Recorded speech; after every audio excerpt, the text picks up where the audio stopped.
Let's talk a little bit about some of the other drafts that you liked. Let's start in the AFC North, and then tell me some of the other teams that you think did really well in this upcoming draft, or the draft that just the AFC finished. North for me.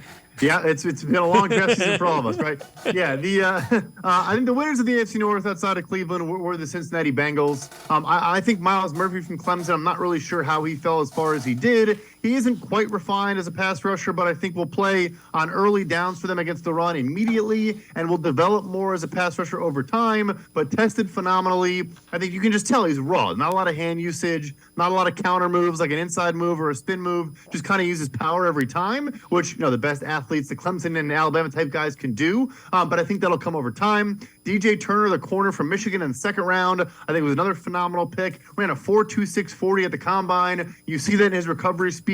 A good up at the line press coverage player. I think he might play for them right away as well. And lastly, safety Jordan Battle out of Alabama, another really good pick. A guy that I will again think could play pretty early. So it's funny. The Cincinnati Bengals, kind of used to get mocked and didn't have the best approach. They've been really sound in their roster construction, the draft and free agency the last couple of years, and that continued. Yeah, the Ravens got Zay Flowers. That's a guy that you team him with Odell Beckham Jr. and Lamar Jackson, and it's like, that's not going to be a fun offense to deal with. Yeah, best of luck to Jim Schwartz with that one. That's why you hire him and bring him in. They're going to be dynamic. They're going to be fast. I think he's very different, too. Like Rashad Bateman, Odell Beckham Jr., and Zay Flowers all win in different ways, which is always a good thing to have on your offense. And no, don't forget Mark Andrews, a tight end as well. So they did have a good draft. I don't really love the Trenton Simpson selection, the off-ball linebacker in the second round.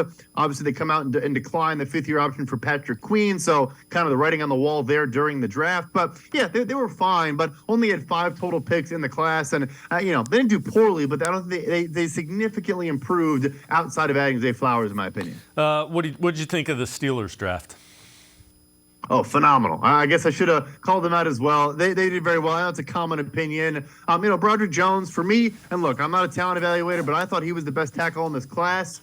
He is going to. You're going to laugh now. Myles Garrett might bowl him over for 3 sacks if they do play him early on. He struggles against power, but is a really, really nimble athlete in space. For his size, it's remarkable how good he is moving out in space. But, yeah, he will lose to power early on.